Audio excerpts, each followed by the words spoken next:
Ladies, welcome to iStartFirst podcast. And I literally can barely contain my excitement if you can't hear it from my voice, because today is a super special episode. This is the first time ever I'm decided to bring a male guest to iStartFirst podcast. And there is a reason for that. This man has been in my life for over last 5 years. I've met him through one of my favorite people, Darren Hardy.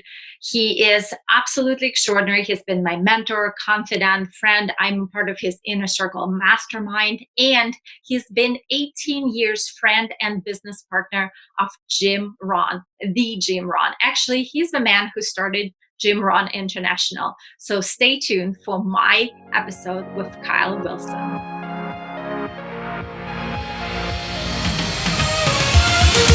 Hi, loves. Welcome to iStartFirst podcast, the show for boss babes who start ideas, businesses, dreams, and lifestyle. I'm your host, Alinka Cullinan, founder of iStartFirst, speaker, author, and business coach, aka Queen of Pushing Boss Babes Off the Ledge. On this show, I chat with epic humans who are guaranteed to uplevel your business and mindset. Are you ready to sparkle up? Let's go. Hi, ladies. Welcome to another episode of iStartFirst podcast. Today is extra special because it's been a female-dominated podcast where we've had all kinds of boss divas come in and share their stories. But today you're in for a treat because we have our very own first male guest. And he is here for a reason, because not only has been my mentor, my confidant, my friend, I've learned so much from him, been a part of his inner circle. He's introduced me to incredible people. I mean, he really is single-handedly responsible for a lot of what happened in my life, in my career, in, building iStartFirst and the Sparkle Tribe. And I mean, really, I can't even tell his story because it's so prominent. So I'm going to let him share his story. I am so excited to have with us today Kyle Wilson, founder of Kyle Wilson Jim Rohn International, marketing guru, podcaster extraordinary. He's probably one of the best human beings I know. So Kyle, welcome. Wow, Alinka, thank you so much. Yeah, so excited to have you. So a lot of people know your marketing side. They do know you from the personal development space, but you really have been in it for longer than most people can imagine, even before it became, famous and cool and special and online space existed. So tell them a little bit more. How did the whole Kyle Wilson empire came to be? Yeah. So first of all, it's an honor to be with you on the podcast, to be the first male on the podcast, and absolutely hope I can bring some value today to you and your tribe. I have such massive respect for you, and we've been part of a couple of books together, and you're part of the inner circle, and you're part of my podcast, and so thank you for having me. Yeah, Alinka, I grew up in a small town. I never went to college. I got in trouble. I did all the things wrong. Kind of the opposite of what you'd think of. Here's the guy that's Jim Rohn's, 18-year business partner. But age 19, I had a significant emotional experience, if you will, and made some changes. And although I'd always been industrious and a sales guy, going around the neighborhood selling, greeting cards or vegetables or whatever it may be, I was industrious to make money and create things. But I started my first real business at age 19. And again, being a small town, it was actually a detail shop where you clean cars. And I think that happened just because I'd worked at the Ford car dealership for a couple of years in high school. I got my first job in 7th grade and never did not have a job from that point on. But, small town, I wasn't a car guy. It wasn't like I was a mechanic. I just saw an opportunity. Within a couple of 3 years, I had the biggest service station in town on the highway and 10 employees, open 24/7. Wilson's Texaco, I called it America Station. And, I bought a little house and, I'm trying to make everything work. And I think by age 26, I just knew I had to leave. And so I sold my company, sold my house, moved to Dallas, just to, I really didn't know hardly anyone, but I was looking just to wide open spaces, if you will. And it's a little bit of a bubble. Sometimes you just feel called to do something. You don't quite know why. But I went back to my roots. I was going to start another little detail shop, try and make $100 a day. And I ended up going to a seminar, and this is cutting out a lot of the, these serendipitous, unbelievable God type things that happened that led me to go to this seminar. And just some things I had in the back of my mind of, I felt very directed up to that point. I went to the seminar. The guy putting on the seminar, Jerry Haynes, offered me a job, or he said, "Hey, listen, the company you work for, you said you quit. We're looking for some sales guys." So part of that job description was you had to make 100 calls a day and then go, and cold calls actually, and then go try and book yourself to speak at companies, car dealerships, insurance, network marketing, real estate, and give a 30-minute presentation, try and bring value, but then sell tickets for an upcoming seminar. Mm-hmm. And I did that, and I was definitely the worst guy he hired. No experience in public speaking, and it was very, very uncomfortable for me. But again, I was in this bubble, and before you know it, I'm his top guy. And one day he gives me a little cassette tape, and he said, "Hey, check this out. This guy's Jim Rohn." And Jim was his mentor, and then about 2 months later, and I'm listening to Jim going, "This is incredible." And then about 2 months later, I get a call, and Jerry says, "Listen, I just cut a deal with Jim, and we're gonna run his events." And by that time, Alink, I was the number one guy in the company nationwide at filling up rooms. Mm-hmm. And so Jerry left for LA. I had Texas, as my territory. And so I started every 60 days doing a Jim Rohn event. We're talking 1989, 1990. And I would do the cold calls, go speak at companies. And, after a period of time, I'm his top guy, but I'm not making any money. I'm actually losing money. Mm-hmm. But I was a huge fan of Jim, but I went out on my own. I said, "Listen, I'm getting 300 people in a room. I want to get 2,000 people." I see how there were some other promoters promoting Zig Ziglar and Brian Tracy, and they were doing these big events. And I put together a little bit of a plan. I had to leave Jerry and leave Jim. Mm-hmm. And I started my own seminar company, and I would go do an event every 90 days in a new city: Chicago, San Francisco, Washington, D.C., Atlanta. And I started, it took me a while, but within maybe, 9 months, I was getting 2,000 people. Then I was getting 2,500 people, and the money was flowing, and created an amazing lifestyle. I would, wherever city I was in, go do the thing in that marketplace. And one of my biggest events, so I started hiring Jim from Jerry. I would hire Jim Rohn and Brian Tracy and Og Mandino. And at one of the events, Jim said, because I was so proud, 2,500 people. And Jim said, "Yeah, but you're not making any money." And I'm like, "Jim, I'm making money." So the next city, Jim called me and he said, "Hey, Kyle, did you ever pay for that last event?" I said, "Oh, yeah, I paid, we sold tons of product, paid." He goes, "Okay, well, my partner owes me $450,000. And, so for we're splitting up. We're not going to keep working together. And for the next event, can you just pay me directly and I'll take it off his tab?" And so that led to me then making Jim an offer to launch Jim Rohn International in 1993.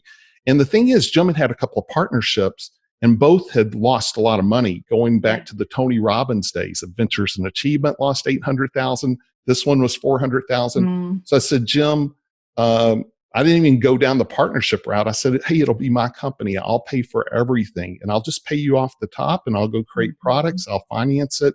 I'll hire the team. I'll pay you a royalty."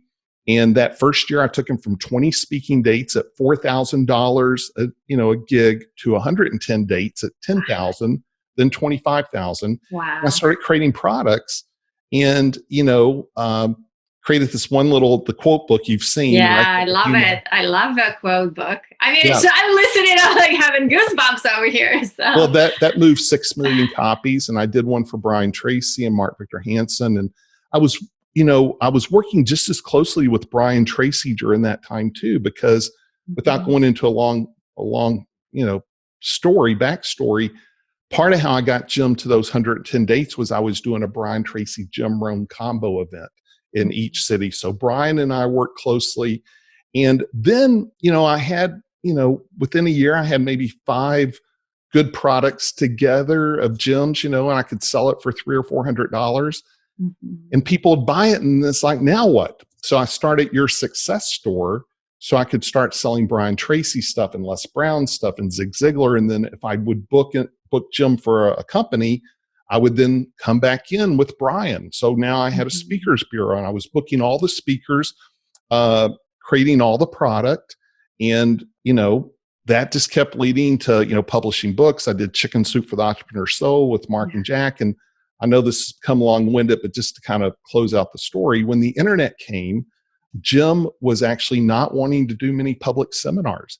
And so Jim and I had a lot of conflicts at times. I was the aggressive promoter. He was the conservative, humble, guy from Idaho. And he would say, Kyle, fortune over fame.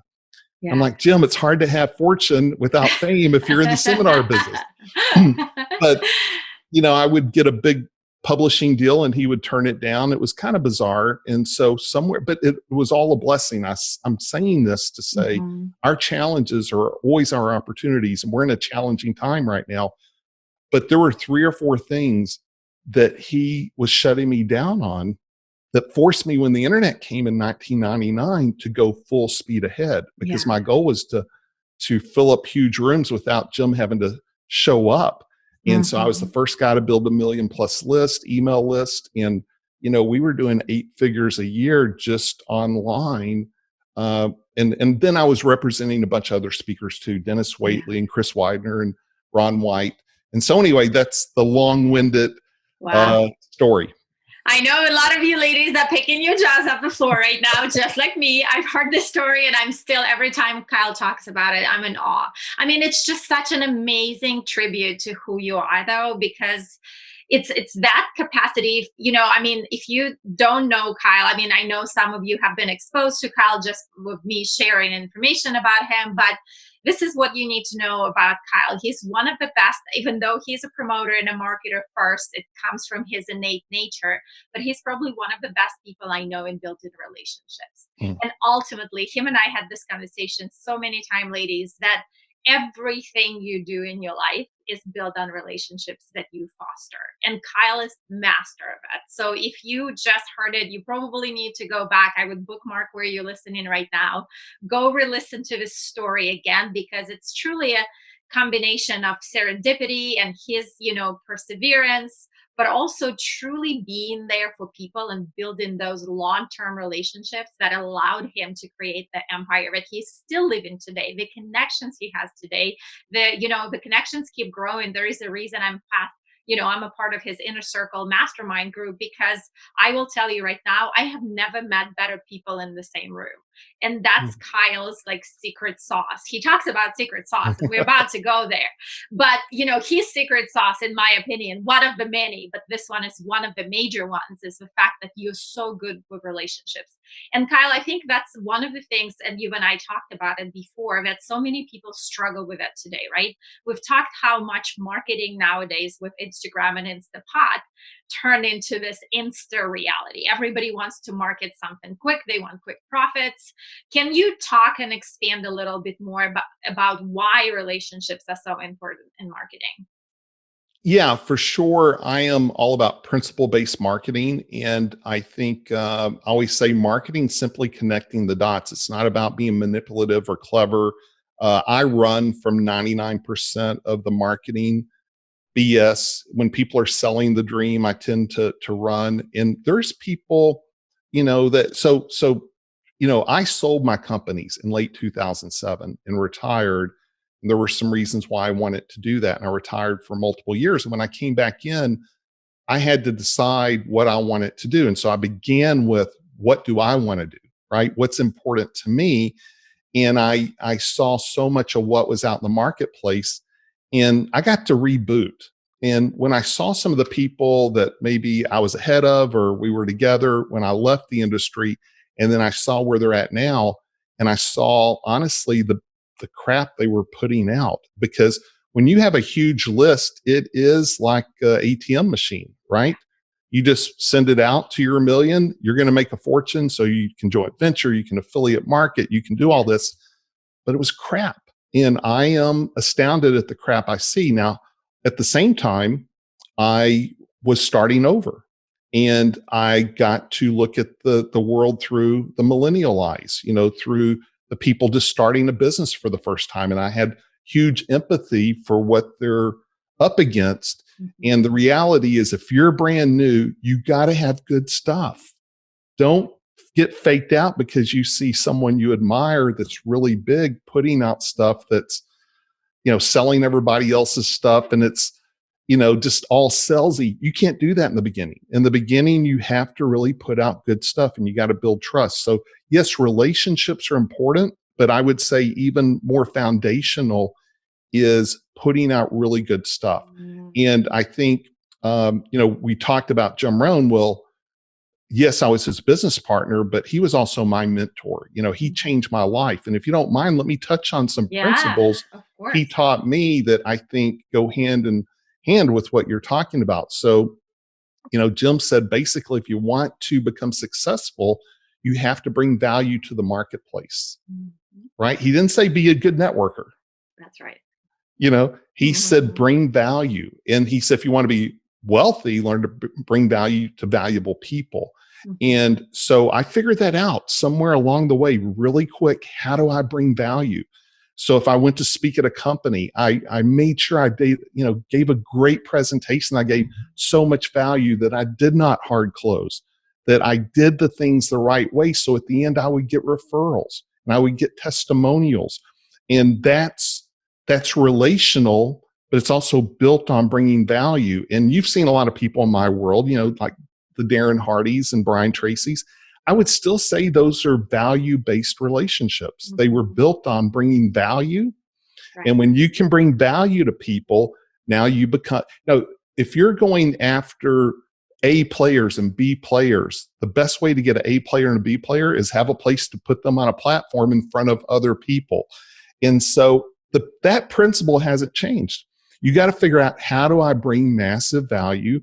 And if it's valuable people, how to become valuable to valuable people. So that was a core foundational thing Jim Rohn taught me, among many things, right? Yeah. His other big one was that, it's not, for things to change, you have to change. It's not the economy. It's not the government. It's not the president. It's not your negative relatives. It's not your boss. It's not the community you live in. It's you, because in every circumstance I mentioned, if you took 100 people, some will succeed and some won't, regardless of those circumstances. It's always been that way. So the most important things we control: our thoughts, our attitude, how we invest our time, what we watch, what we listen to, what we eat, the whole thing, right? Absolutely. And so that wasn't, even though it's so simple, I think that was new to me, Alinka. I didn't realize, because I was kind of into politics. I was kind of into things I can control and being fearful and worrying about things I can't control. And Jim flipped it. He's like, things are going to happen. If you look at people would say, Jim, what's the future hold? He'd say, opportunity mixed with difficulty. It's always been that way. Recently on my inner circle call, I went through the last 100 years, World War I, World War II, the Great Depression. I mean, just think of families being split apart with men, women going to war, and there was no cell phones. I mean, it was like a 4-week communication by mail to even find out if a loved one was okay. Right. And the Great Depression was severe and it lasted a long time. And I think this is minor, but I don't, I want to be careful what I'm saying. Right. So I don't know. I don't know anything when it comes to that, but I will say, Jim Rohn said, the future is opportunity mixed with difficulty. There's always going to be something. There's always something. Yeah. You being from Russia, you got to see things that, challenges, challenging circumstances. Right. And, so he helped me shift my thinking, and that leads to another thing he taught me, that success is predictable. And this is so important, that if you plant a seed, you will get an outcome. And most people lose faith, right? Yeah, they go for the shortcut, but if they can truly believe, yes, in due time, if I plant a tomato plant, in due time, I'm going to have tomatoes. Or if I plant a vineyard, I mean, you can't just go out and have phenomenal wine, in 90 days, if you don't have a vineyard planter, right? It's going to take 5 years. And even then it's going to be tricky. So, figuring out what the outcome is, realizing that's going to take time. There's no shortcuts. Yeah. But back to the relational thing, I would say, and we were talking about it offline, is that your inner circle, your core people, the relationships is centric to everything. And cold traffic is hard. Cold traffic wants refunds. Cold traffic leaves. They complain their problems. Warm traffic, is the best. And how do you get warm traffic? You build a relationship, but referrals are the greatest way. And I think in the seminar business, I learned that early. I learned, do a great job, then have the guts and the determination to ask for a referral at the end, and then ask for a testimonial, because social proof and referrals are how every great business is built. Yeah. Oh, I love that. I literally just got chills. Ladies, like I said, you better be ready, because this is $10,000 training happening in about 45 minutes right here. And Kyle doesn't hold back. He's definitely sharing some gold nuggets, absolutely value driven all the time. So yes, everything he just said, it's absolutely true. It is how you build any business. I know we're talking a lot about seminar business, but it's really applicable to any business. The fact that you have to have relationships, referrals, they have to have testimonials, especially now we are recording this, and when times are tough, and there's always going to be something, like we said, so you can't rely on purely networking. You can't rely purely on ads or, expectant short-term outcomes, because truly, if you're building a legacy, and that's why it works, is you start with foundation. And Kyle, you are the person who taught me about secret sauce. It's definitely something that you coined. It definitely makes sense. So can you please teach the Sparkle Tribe a little bit about secret sauce? And I know, we're going into some really nitty gritty here, ladies. And like I said, I am very grateful to Kyle for being willing to share this information, because some of it is really privy to his private clients. And I see he's sort of doing me a favor. So I highly recommend take a piece of paper, get your notes going, bookmark us as you're listening. You will also be able to see it on YouTube, so you can replay that. And obviously you'll have, all the information from Kyle with access to some real special things he's going to share later. But secret sauce, what is it? Yeah, I think, we see a lot of people that are copycats, and they're trying to take what other people are doing and make it work for them. And the biggest key to business, in my opinion, is to be authentically you. And part of that is discovering what you're good at and focusing on that, not trying to be someone you're not. And so there's an exercise that helps you find your secret sauce. But before we get into it, again, when I talk about marketing's connecting the dots, it's trying to figure out what you're really good at, what you really want to accomplish, the marketplace you're in, all the different dynamics, and then creating a strategy from that. And so one way to kind of figure out your secret sauce is to create a little 6 columns on a sheet of paper, and list out, number one, all the things you're really good at. And it can include, when you're a kid, it can include now, it can include, I don't want to say hobbies, because that's number 2, but just, if you're great at cooking, if you're great at playing chess, if you're great at writing, if you're great at, loving, or animals, animal whisperer, whatever it is. The second one is, what do you love to do? What are your, and that shows up as hobbies oftentimes. Yeah. But you can be a good cook and not love to cook. It's true. And you can, so just, it's a little different, so what do you love doing? What's your passion? Number 3 is, what have you had success at? And again, it doesn't hurt to go back to when you were a kid and look at that. But, what are some successes you've had?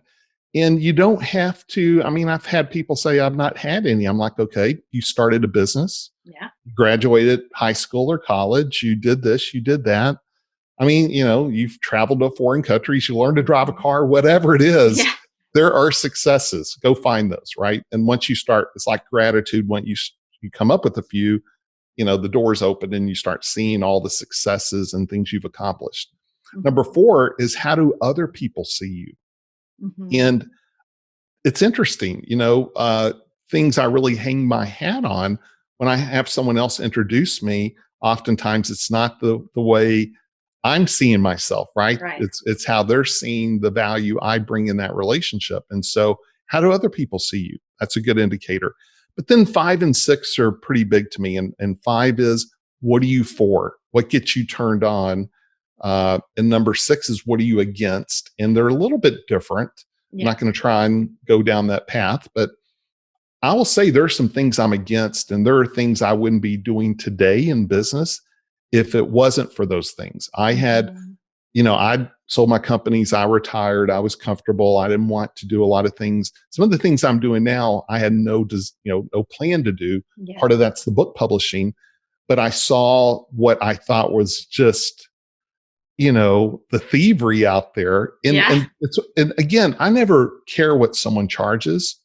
I care what they deliver. And I saw people actually not getting hardly anything in return. So I thought, I'm going to build a better mousetrap, because the key people in my world, my inner circle members, were paying fortunes, and I'm complaining, but I'm not doing anything about it. Right. And they kept saying, well, Kyle, help me out. And I'm like, well, and they would say, who can you recommend? I'm like, I will check into it. And I couldn't find anyone. And so what is it you're against? What is it that really, will put you on a mission or a passion? But at the end of the day, you got to figure out what you're really good at. And again, I'm not a big believer in copying what anyone else is doing. Now, you can take what someone else's template is, right?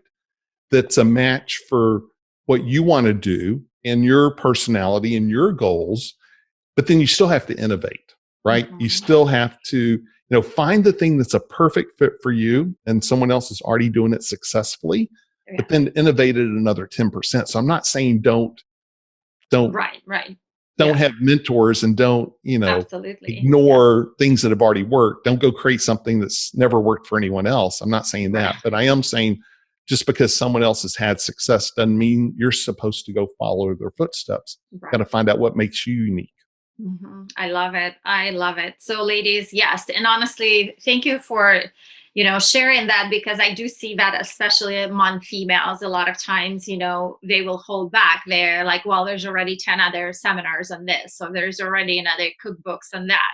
And they often will hold back because there's somebody already doing that. So that's why I love how you look at it. It's not just discovering, all those things about yourself, but it's also seeing what's out there and what you can do better, which you have been doing so successfully. If you can see behind me, ladies, if you're watching us on YouTube, the 2 books that Kyle is talking about are right behind me. The Think One is Fashionistas. So and I mean, you've done such a great job. Everybody got a ton of value. It cost, it fostered so many connections. Even for me, it fostered so many speaking opportunities. So you do deliver such a great value in, and combining it with everything that's already there, and, just taking it and elevating it to the next level. So, you and I talk a lot about it. I know a lot of my ladies are interested in this. Marketing, especially nowadays, where everything is going online and everything is, like I said, super instantaneous, and everybody wants short-term gain, for the lack of the better words. Where do you stand on this? Because I know you have been in this forever, for a long time. You've seen kind of every stage. Is it really the new trend? Everybody keeps talking about it. Oh, it's not. It's so different today. But I don't believe that. And you and I had this conversation that, just deriving crap online is not what marketing is about. So can you give them some tips or some pointers on how do you build value by being online? Because you've done it so successfully, both with your inner circle and community. Yeah, marketing's marketing. So, whether we're talking the 30s with classified ads, or the 40s with radio, or the 60s with TV, or 70s with infomercials, obviously the internet came around, social media. The the principles don't change. They really don't. It's all the same stuff. I am a big believer in social media, a big believer. It's the quickest way to build a list. But you need to get your social media people, your podcast people, your YouTube people onto an email list too, because you don't own the podcast list. You don't own the YouTube list. You don't own the social media list. And Facebook is really, I feel sorry for people that spent fortunes to build a big Facebook fandom, because you can have a million people and only 400 or 500 people see it because their algorithm.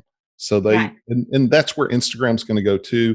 So don't spend money to build Instagram fans, spend money to create leads. But here's a point. You were talking earlier about just because 10 other people are doing it doesn't mean you shouldn't do it. And that's such a great point, because if you go into your world, your local world, wherever you live, and you start asking around, do you know who Tim Ferriss is? Do you know who Gary Vee is? Do you know who Tony Robbins is?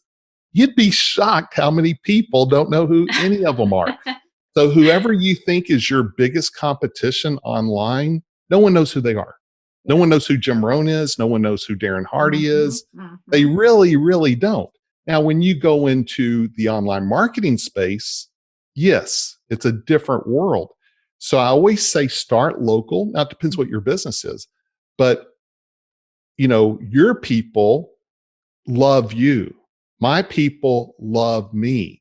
If I go online and try and compete with all that noise, they're like, oh yeah, you look at your Instagram account or look at whatever. Well, they don't know I sold everything and started over at zero and retired, right? So yeah, I don't have 100,000. I would have had 5 million people on Facebook where I sold everything. But now you start back at zero, right? And so they don't know that. So they think Kyle knows nothing. But if they're invited by an inner circle member, that's right. I get the introduction you just gave me. And so that's why I'm a big believer in grassroots, build it right. I'm not saying if you find the magic touch, yes, online's great, but it's still all about building a core business. Absolutely. And so it's a good, you want to have the foundation laid. And with online, it's all about testing. You got to test. And I'm not a big believer in go use third-party people, because you won't learn anything. The best way to learn is to get in there and do it yourself. And here's what's interesting. You and I met through Darren Hardy. Darren does it all himself. I mean, he doesn't do the sausage making, but he is the mad scientist. Brendan Bouchard's the mad scientist. Tim Ferriss, they're the mad scientists behind all their marketing. And Darren, is a speaker. He's a content creator. But he knows marketing is the heartbeat of his company. So with that in mind, no, he's not going to go hire an agency that's going to hire $14 an hour people to do it, where he doesn't get to learn anything. He doesn't get to adjust. So that's just my personal opinion. I just always kind of know who's the person behind it. And there's, again, a lot of don't relegate the marketing of your company. Get in there and learn it, because the having been in the speaking world for 30 years and working with all the people, there's two worlds. There's the world of the people that are speakers that also have a clue of how to run a business and market. And then there's great speakers who have no clue.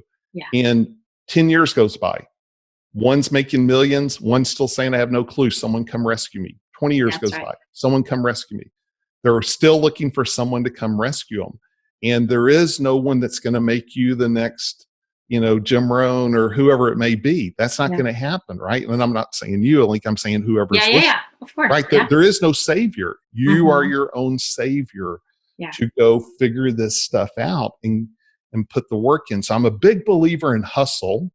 There's no substitution for hustle, but I'm also a big believer in it's going to take time, and you have to be strategic, and you want to put really good stuff out. That the best marketing advice I have is have really good stuff.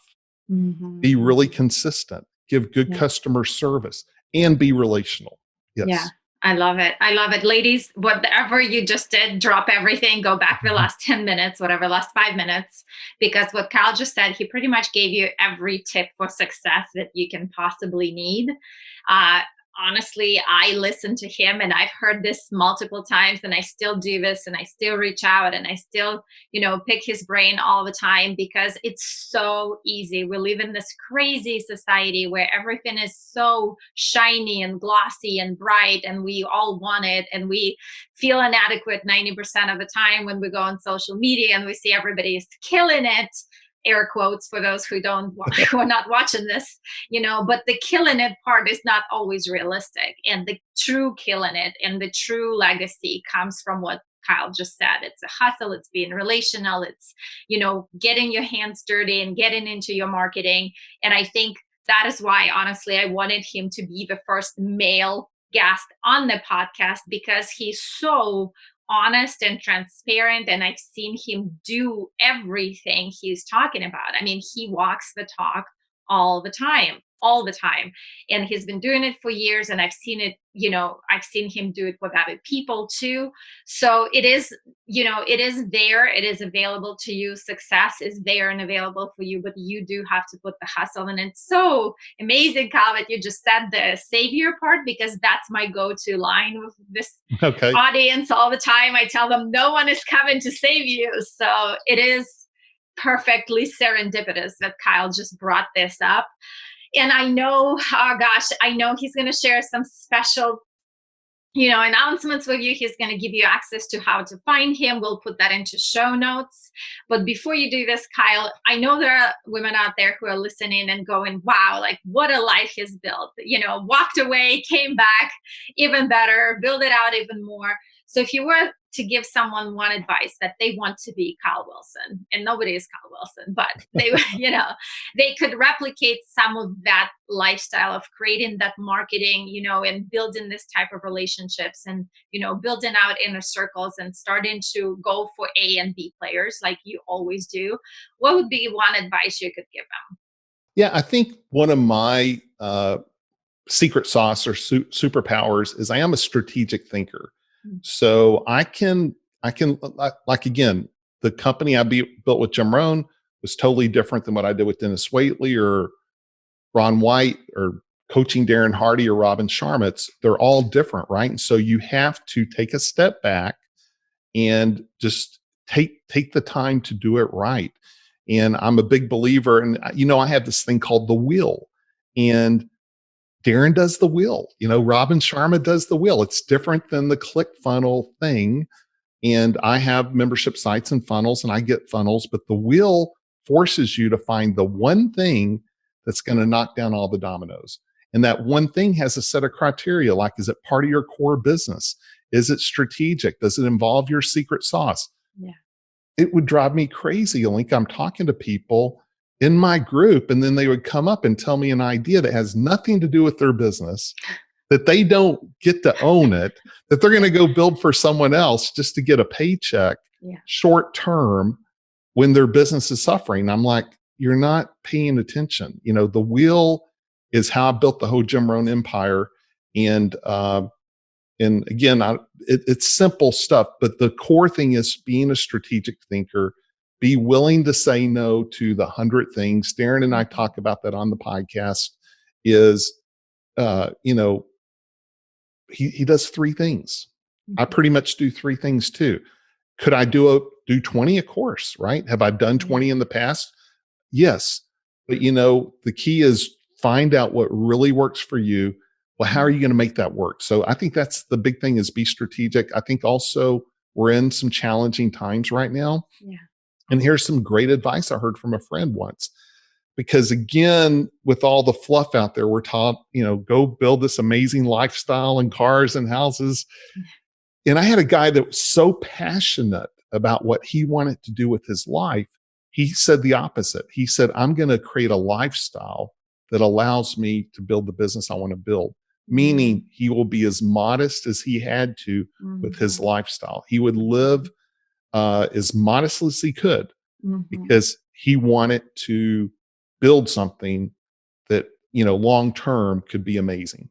Yeah. And so that's some advice I give for people right now is, how much do you believe in what you're doing? If you believe in it, if you're passionate about it, it will work over time. You Mhm. might have to get thin, right? You might Mhm. have to, cut some expenses. You might have to say no to some things, right? Yeah. So it really gets down to passion. Now, if you just built something quick to try and make money and you're not passionate about it, it's probably not going to work anyway. So Yeah. you can cut your losses. But if you're really tapped into your passion, what's important to you, and you have a long-term vision, the cool thing about that is everything you do is going to compound. So that's another piece of advice, Alinka, is make sure everything you build and do is going to compound. Don't do one-off stuff. You got to say, okay, if I go do this, what happens? Is that going to compound into more business for me that builds my business? Or is it just a one-off, go try and make some money? Because in Yeah. this environment, you're probably not going to make money. That's right. You're probably going to spin your wheels. Yeah. So It's so good. It's so true. I literally wish, seriously, this could be a 5-hour podcast. No, we can go no as long doubt. as you want. Yes, yes. I'm good. I love it. Thank you so much. Ladies, I hope you're like this whole podcast is just notes. I hope you just have to go back and re-listen to everything Kyle said, because like I said, if you just follow this, he pretty much gave you a step by step to building successful business of any type, because marketing applies to anything you're building, your passion applies to anything you're building, the lifestyle you want to create. And just like I always say, nobody's coming to save you, so you might as well put the hustle on, get into it and learn a lot of things that you want to perform, and make sure they compound and make sure it all jives together. And Kyle, give them quick tips of, quick way to find you. We'll put everything into show notes, but where can they go see more, learn more? Obviously on Instagram, I will tag you, but we Okay. will, like I said, add more to show I notes. think the two places they can get the most value is I have a thing that's called 52 Lessons I Learned from Jim Rohn and Other Legends I Promoted. It's got Darren, Robin Sharma, and John Maxwell, and many amazing lessons through collaborations I have. And it's a weekly email. It's free. So go to kylewilson.com. Just do that. I promise, again, so much value, and it's free. While you're there, I have a ton of, over 100 blog posts. And then I have a new podcast. And the thing with the podcast, I went back and it's a scenario where I'm thinking, people say, wow, wished I would have seen Jim Rohn when he was alive. And I'm thinking, I had such access to Jim, my 18-year friend, mentor, business partner. If I could sit down with him today and take a couple of hours and we just go places about stuff no one knows, the people that would want to listen to that's who I'm doing my podcast for, not the people that want give me the 10 minutes. I don't want all the fluff. Yeah. No, the people that are really looking for wisdom, and when you talk about my inner circle, I think that's one of the biggest traits. It's people that are in search of wisdom instead of techniques. Techniques are important, but wisdom's more important. And so with that in mind, I started calling Dennis Waitley and Brian Tracy and Mark Victor Hansen and Darren Hardy and people that I've worked with over 20 years. And, we sat down, John Assaraf and I sat down at their homes and we did 2-hour podcast, and it's breaks every marketing rule of a podcast. You're supposed to do 15 minutes and solve a problem, but that's not why I'm doing it. I'm doing it for the people that really want access to 2 hours with Darren Hardy. It's the only podcast he's done in 3 years. He says why. And there's probably 50 incredible lessons in the Darren Hardy interview we did. And one was, one hard no makes up for 1,000 other no's. So women, men, we all have a problem with saying no. And that's why he says no to podcasts, but he made one exception. So go check out the podcast. It's called Success Habits of Super Achievers. And you can find that on my website as well. I love it. And honestly, like Kyle's podcast, it's getting an online course, honestly. If for those of you who are listening, definitely go subscribe. His episodes are extraordinary. the people, the guests are unbelievable. I was, super honored to be on it, just because, being next to Darren Hardy and just being mentioned in the same podcast realm, and, Mark Victor Hansen and all the incredible guests that you've had. Obviously, ladies, like I said, the wisdom, the value, the resources that you receive from all of them, because like I said, Kyle has relationships with all these people. He didn't just go interview them just like any other magazine or show. He went and got the inner secrets, the inside scoop from all of them, and they've shared some really extraordinary resources. And yes, yeah, go ahead. Well, that's a great point, Alinka. I told each one of them, in particular Brian, or in particular Darren and John Assaraf, and Mark Victor Hansen too. It's like, I don't want the seminar. I want the behind the scenes marketing, the behind the scenes entrepreneur, because I know John's an incredible marketer and an incredible entrepreneur. He and I go back to 97. I know Darren's an incredible marketer, and they make it look easy so people don't think they're marketers. And Alinka, they all said, ask me anything you want. And they did not hold back, including their failures. Yeah. John talked about, his 8-figure failures. Yeah. And by the way, I had plenty of my own. I didn't get to tell my story of all my failures and challenges I had during that, 1989 to 2007. I had tons of them, right? Yeah. Yeah, we might have to do a part 2 with Kyle Wilson. So, Kyle, seriously, from the bottom of my heart, thank you. I'm so grateful. Like I said, I couldn't think of anybody better to be the first male guest, the superhero guru, everything that you are. I'm so grateful for you in my life, and now for sharing the wisdom and, all this tips, strategies, everything, just your life's value with the Sparkle Tribe. So I really, really appreciate it. Thank you for being with me today.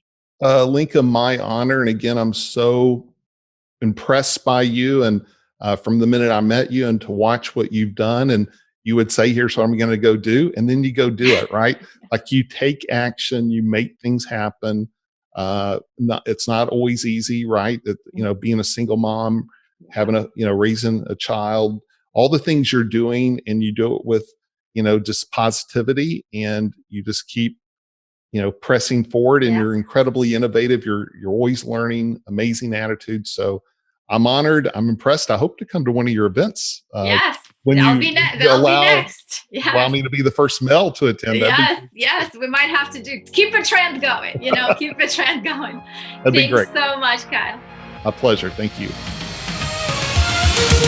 Thank you so much for listening to iStartFirst podcast. If you loved it as much as I did, feel free to tag us on Instagram at iStartFirst_. Share it with your besties, and if you feel so compelled, give us that 5-star review on iTunes. Till next time, and like always, kick ass and sparkle up.